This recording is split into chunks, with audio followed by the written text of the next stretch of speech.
ஓம் ஸ்ரீ 18ஆம் படி கருப்பண்ணசாமியே போற்றி போற்றி போற்றி. என் அன்பு குழந்தையே, உன்னை கண்ணீர் சிந்த வைத்தவர்களுடைய இல்லத்திற்கு இந்த கருப்பன் நேற்று சென்றிருந்தேன். என் தங்கமே, அங்கு நான் கண்ட காட்சியானது மிகவும் வியப்பாக இருந்தது. நான் எதற்காக முதலில் அங்கு சென்றேன், அங்கே நடந்தது என்ன, எதனால் இன்று உன் அப்பன் இந்த செய்தியை உன்னிடத்தில் தெரிவிக்க வந்திருக்கிறேன் என்பதை உனக்கு தெளிவாக சொல்லிவிடுகிறேன். இந்த அப்பன் இதை சொல்லி முடிக்கும் பொழுது இந்த வாக்கினை உன்னிடத்தில் சொல்வதற்கான என்னுடைய நோக்கம் என்ன என்பதை நீயாகவே புரிந்து கொள்வாய். என் பிள்ளையே, முதலில் அப்பனின் வாக்கினை கேட்பதற்கு முன்பாக ஒரு விஷயத்தை நீ தெளிவாக புரிந்து கொள்ள வேண்டும். என்ன விஷயமாக இருந்தாலும் உன் அப்பன் காரணமில்லாமல் உன் வாழ்க்கையில் எதையும் நடத்துவது கிடையாது. முக்கியமான காரணம் எதுவும் இல்லாமல் உன்னிடத்தில் நான் எதையுமே சொல்வதும் கிடையாது என் தங்க பிள்ளையே. அதனால் உன் வாழ்க்கையில் உனக்கு நான் சொல்கின்ற விஷயங்கள் ஒவ்வொன்றுமே உனக்கானது என்பதை நீ புரிந்து கொண்டு அதை கேட்டால் போதும். நிச்சயமாக இந்த அப்பனின் அன்பினை நீ புரிந்து கொள்வாய். என் பிள்ளையே, உனக்கு கண்ணீர் வர வேண்டும், உன்னுடைய பலவீனம் என்ன என்பதை தெரிந்து கொண்டு உன்னோடு இருக்கின்றவர்களே அதிக அளவில் உன்னை காயப்படுத்தி கண்ணீர் சிந்த வைத்தார்கள். என் செல்ல பிள்ளையே, அவர்களின் வார்த்தைகள் ஒவ்வொன்றும் உன்னுடைய மனதை அதிக அளவில் வேதனைப்படுத்தி உன்னுடைய கண்ணீர் தானே முண்டியடித்து கொண்டு வந்து நிற்கும் அளவிற்கு உன்னை பலவீனமடைய செய்து விட்டார்கள். என் பிள்ளையே, உன்னுடைய நல்ல மனதையும் குணத்தையும் இவர்கள் நன்றாக புரிந்து வைத்திருக்கிறார்கள் அல்லவா? அதனால்தான் இவர்கள் மிகவும் எளிதாக உனக்கு கஷ்டங்களை எல்லாம் கொடுத்துவிட நினைத்து விட்டார்கள். மிகவும் சுலபமாக உன் வாழ்க்கையில் பிரச்சனைகளை எல்லாம் ஏற்படுத்தி உன்னை அவமானப்படுத்தவும் அசிங்கப்படுத்தவும் துணிந்து விட்டார்கள். அதை இப்பொழுது நிறைவேற்றியும் விட்டார்கள். என் தங்கமே, உன்னோடு இருக்கும் பொழுது ஒரு பேச்சும், உன்னை பற்றி மற்றவர்களிடத்தில் பேசும் பொழுது வேறொரு பேச்சுமாகத்தான் இவர்களின் நடவடிக்கைகள் இருந்து கொண்டிருக்கிறது.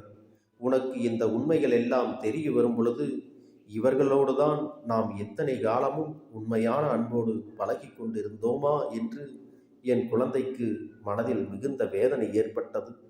என் பிள்ளையினுடைய கண்ணீருக்கு பாதி காரணம் தன்னுடைய முட்டாள்தனத்தை நினைத்துதான் இவ்வளவும் நம்மோடு இருந்து ஒரு விஷயத்தை செய்து விட்டார்கள். ஆனால் இதையெல்லாம் கூட புரிந்து கொள்ள முடியாத அளவிற்கு ஒரு முட்டாளாக இருந்து விட்டோமே என்று என் பிள்ளை நீ கண்ணீர் வடிக்கிறாய் அல்லவா? நமக்கு மற்றவர்கள் எப்படிப்பட்டவர்கள் என்பதை தெரிந்து கொள்ள முடியவில்லை. நன்றாக சில வார்த்தைகள் பேசிவிட்டால் அவர்கள் நல்லவர்கள் என்று உடனே நம்பி விடுகின்றாய். என் பிள்ளையே, இப்பொழுதாவது உன்னை சுற்றியிருப்பவர்கள் யார் என்பதை நீ புரிந்து கொண்டிருப்பாய் என்று இந்த அப்பன் நம்புகிறேன். என் பிள்ளையே, இவ்வளவு வேதனைகளை நீ அனுபவித்துக் கொண்டிருக்கும் பொழுது இதில் ஏதாவது ஒரு தீர்வினை உனக்கு தர வேண்டும் அல்லவா? இதில் ஒரு நல்ல முடிவு உனக்கு கிடைக்க வேண்டும் அல்லவா? அதனை எண்ணிக்கொண்டுதானே உன் அப்பனை நீ என்னை தேடி வருகின்றாய். முதலில் உன்னை கண்ணீர் சிந்த வைத்தவர்களை பார்த்து இதற்காக என் பிள்ளையை இப்படியெல்லாம் செய்தீர்கள் என்று அவர்களின் உண்மை நிலையை அறிந்து கொள்வதற்காகத்தான் உன் அப்பன் அங்கே சென்றேன். அது மட்டுமல்ல, அவர்களுக்கான தண்டனையையும் நான் கொடுத்துவிட்டு வரலாம் என்றுதான் அவர்களுடைய இல்லத்திற்கு சென்றிருந்தேன். அப்பொழுது உன் அப்பன் ஒரு காட்சியை கண்டேன். அது என்ன தெரியுமா என் தங்கமே? அடுத்தவர்கள் வாழ்க்கையில் ஒரு கெடுதல் செய்தால் என்ன நடக்கும் என்பது அவர்களுக்கு தானாகவே புரிந்துவிட்டது. அவர்கள் குடும்பத்தோடு சேர்ந்து ஒன்றாக பேசிக் கொண்டிருப்பதை இந்த அப்பன் கண்டேன். அவர்கள் சொன்ன விஷயங்கள் என்ன தெரியுமா? நாம் மற்றவர்களுக்கு கெடுதல் செய்தால் நமக்கு அந்த கெடுதல் பல மடங்கு திரும்ப வரும் என்பதை உணராமல் செய்துவிட்டு இப்பொழுது வேதனைகளை அனுபவித்துக் கொண்டிருப்பதை அவர்களாகவே ஒத்துக்கொண்டார்கள். நாம் செய்த ஒவ்வொரு விஷயங்களும் இன்று நமக்கே திரும்பிக் கொண்டிருக்கிறது. நம் வாழ்க்கையில் நடந்தது நம்முடைய கஷ்டங்களுக்கும் நம்முடைய இந்த துன்பங்களுக்கும் நாம் மற்றவர்களுக்கு செய்த சில விஷயங்கள் தான் என்பதையெல்லாம் அவர்கள் உணர்ந்து கொண்டார்கள். சுயநலத்தோடும் நமக்கு நல்லது என்று நினைத்து கொண்டு உனக்கு ஒரு துரோகத்தை செய்து விட்டார்கள். அதை எண்ணிக்கொண்டு இப்பொழுது வருத்தமும் அடைகிறார்கள். உனக்கு அவர்கள் துரோகத்தை செய்ததனால்தான் இப்பொழுது ஒரு தண்டனையும் அவர்களுக்கு கிடைத்திருக்கிறது என்பதை அவர்கள் உணர்ந்து கொண்டிருக்கிறார்கள். நாம் செய்த பாவத்திற்கான பலனை நாம் தானே அனுபவித்துக் கொண்டிருக்கிறோம். இனிமேலும் இது போன்ற தவறுகளை வாழ்க்கையில் ஒருபொழுதும் செய்துவிடக்கூடாது. தெய்வம் ஒன்று இருக்கிறது என்பதை நன்கு உணர்ந்த பிறகு இனி இது போன்ற ஒன்றை எப்பொழுதும் செய்துவிடக்கூடாது என்பதை ஒருவருக்கொருவர் மாற்றி மாற்றி பேசிக்கொண்டிருக்கிறார்கள்.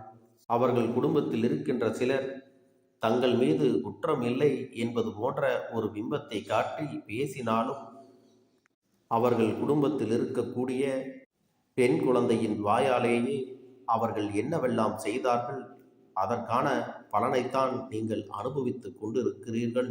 இந்த பாவத்தை எங்கு சென்று கழிக்க முடியும்? ஒழுங்காக சென்று அவர்களிடத்திலே மன்னிப்பினை நீங்கள் கேட்டு திருந்த வேண்டும் என்று அவர்களாகவே கூறிவிட்டார்கள். அது மட்டுமல்ல, அந்த கன்னிப் பெண்ணின் வார்த்தைகளை அனைவரும் ஏற்றுக்கொள்வதாக மனதார ஒப்புக்கொண்டார்கள். நான் அவர்களுக்கு என்ன தண்டனை கொடுக்கலாம், எப்படி இவர்களிடத்தில் ஒரு மாற்றத்தை ஏற்படுத்தலாம் என்று சென்றிருந்த எனக்கு இந்த விஷயமானது ஆச்சரியமாகத்தான் இருந்தது. என் பிள்ளையே, அவர்கள் மனதிற்கு மிக பெரிய தெளிவு ஒன்று கிடைத்திருக்கிறது. அவர்கள் செய்தது எத்தனை பெரிய தவறு என்பதை அவர்களாகவே புரிந்து கொள்ளத் தொடங்கிவிட்டார்கள். இதற்கு மேலும் நாம் எந்த தவறுகளும் செய்துவிடக்கூடாது. அப்படி செய்தோமானால் தெய்வம் நம்மை ஒருபோதும் சாதாரணமாக விட்டுவிடாது என்பதை புரிந்து கொள்ளவும் தொடங்கிவிட்டார்கள். என் தங்கமே, இவர்களின் வார்த்தைகள் உண்மையானதா? இவர்களின் கண்ணீர் உண்மையானதா? அல்லது இவர்கள் தெய்வத்தை ஏமாற்றுவதற்கு போடுகின்ற நாடகமா என்ற சந்தேகம் எனக்கும் வந்தது. உன் அப்பன் அதையும் நன்றாக சோதித்து பார்த்து விட்டேன். என் பிள்ளையே, எல்லா சோதனைகளையும் நான் செய்து முடித்துவிட்ட பிறகுதான் அவர்களை பற்றி உணர்ந்து இந்த உண்மையை உன்னிடத்தில் சொல்லுவதற்காக வந்திருக்கின்றேன். இவர்கள் எல்லாம் இதுநாள் வரையும் செய்த பாவத்திற்கான தண்டனையை எல்லாம் சுமந்து கொண்டுதான் இருப்பார்கள் என்பதில் எந்த ஒரு மாற்று கருத்தும் கிடையாது. தான் தவறான பாதையில் செல்கிறேன் என்று தெரிந்துவிட்ட பிறகு மனிதர்கள் அந்த பாதையிலிருந்து மீண்டு வந்து விட வேண்டும். இல்லையென்றால் அவர்கள் வாழ்க்கையில் அனுபவிக்கக்கூடிய வேதனைகளும் சோதனைகளும் எத்தனை தெய்வங்களை வணங்கினாலும் எதுவும் நடக்காமல் தான் போகும். நல்லது நடக்காமல் அவர்களுக்கு தொடர்ந்து துன்பங்கள் தான் வந்து சேரும் என்பதை மறந்து விடாதே. அதனால் என் அன்பு பிள்ளையே, தெய்வம் இன்று அவர்களுக்கு ஒரு வாய்ப்பினை கொடுத்திருக்கிறது. இனி அவர்கள் உன் வாழ்க்கையில் நல்லதை செய்ய வேண்டும் என்று நினைக்காவிட்டாலும் கூட உன்னிடத்தில் மன்னிப்பினையாவது கேட்டுவிட வேண்டும் என்று நினைக்கிறார்கள். அடுத்தவர்களின் வார்த்தைகளுக்கு நீ உன் மனதளவில் மிகப்பெரிய பாதிப்பினை ஏற்படுத்தி கொண்டாய் அல்லவா? இனிமேலும் இது போன்ற பாதிப்புகள் எதுவும் இல்லாமல் மன்னிப்பினை கேட்டு திருத்திக் கொள்வதாக பேசிக்கொண்டிருக்கிறார்கள். என் செல்லமே, யார் தான் செய்த தவறுகளை எல்லாம் உணர்ந்து திருந்தி விடுகின்றார்களோ அவர்கள் தப்பிப்பதோடு மட்டுமல்லாமல் தெய்வத்தின் அன்பையும் பெற்று விடுவார்கள். அதை விட்டுவிட்டு யார் தான் செய்தது தவறு என்று புரிந்து கொள்ளாமல் தான் சரியாகத்தான் செய்தேன் என்று கடவுள்கள் கொடுத்த வாய்ப்புகளை பயன்படுத்தி கொள்ளாமல் இருக்கின்றார்களோ, அது மட்டுமல்ல, மேலும் மேலும் அதே தவறினை திரும்ப செய்கின்றார்களோ, அவர்கள் எந்த ஒரு சூழ்நிலையிலும் அவர்களின் பாவத்தை கழிக்காமல் மோட்சம் பெற முடியாது என்பதை மறந்து விடாதே.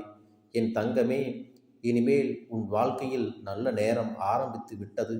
எந்த கஷ்டமான சூழ்நிலையும் இனி உன்னை அண்டி விடாது. உனக்கு தவறுகளை செய்தவர்கள் உன் காலடியில் விழுந்து மன்னிப்பு கேட்கும் சந்தர்ப்பமும் வரப்போகிறது. அதனால் என் அன்பு பிள்ளையே, இனி இவர்கள் உன் வாழ்க்கையில் எப்படி நடந்து கொள்கிறார்கள், எப்படி உன் மனதை ஆற்றுப்படுத்தப் போகிறார்கள் என்பது எல்லாம் நான் போகிறாய். ஒருவேளை இவர்கள் பேச்சில் உண்மை இல்லை, இவர்கள் நடவடிக்கைகளில் உண்மை இல்லை என்பது தெரிந்தால் நிச்சயமாக